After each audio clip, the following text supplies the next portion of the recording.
Hi everyone, welcome to mummy daddy readymades. This is Rajesh. Saris ఇవాళ కొత్త model ఒక item వచ్చిందండి. శ్రావణమాసంకి ఒక ఐటమ్ చూపిస్తాను, చూడండి ఒకసారి. ఐటమ్ ఫ్యాబ్రిక్ వచ్చేసరికి లైట్ వెయిట్ మాన్సీ అంటారండి. అది fabric zari border, Kanchi border వస్తుంది, బుట్ట వస్తుంది, ఎంబోజింగ్ బుట్ట అంటారు దీని మీద. ఒకసారి కలర్స్ చూపిస్తాను చూడండి. 8 కలర్స్ వస్తాయి అనమాట. Catalogue design. ఒక ప్యాటర్న్కి ఒక ప్యాటర్న్ సంబంధం ఉండదు. శారీ కూడా లైట్ వెయిట్, సాఫ్ట్ మెటీరియల్. మీకు బడ్జెట్ ఫ్రెండ్లీ ఆఫర్లో ఇస్తాం మీకు.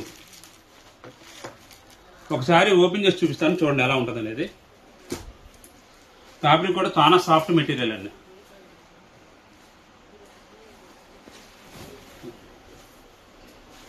ఇది వచ్చేసరికి పళ్ళులో ఇట్లా కుచ్చులు వస్తాయి అన్నమాట. కలంకారీ ప్రింట్ వస్తుంది, ఎంబోజింగ్ బుట్ట. శారీలో బ్యాక్గ్రౌండ్ వచ్చి ఇట్లా డిజైన్ వచ్చి బుట్ట వస్తుందండి. లైట్ వెయిట్ అనమాట. బడ్జెట్ ఫ్రెండ్లీ ఆఫర్లో ఇస్తాం మీకు. సార్ చూసుకోండి శారీ కూడా. ఇది వచ్చేసరికి బ్లౌజ్, సన్న బుట్ట వస్తుంది బ్లౌజ్ కూడా. ఇది వచ్చేసరికి మార్కెట్ ప్రైస్ 2000 అలా అమ్ముతారండి. మన దగ్గరకు వచ్చేసరికి ఆఫర్ ప్రైస్ 999 రూపాయలు మాత్రమే. మమ్మీ డాడీ మాది కాదు, మనందరిది.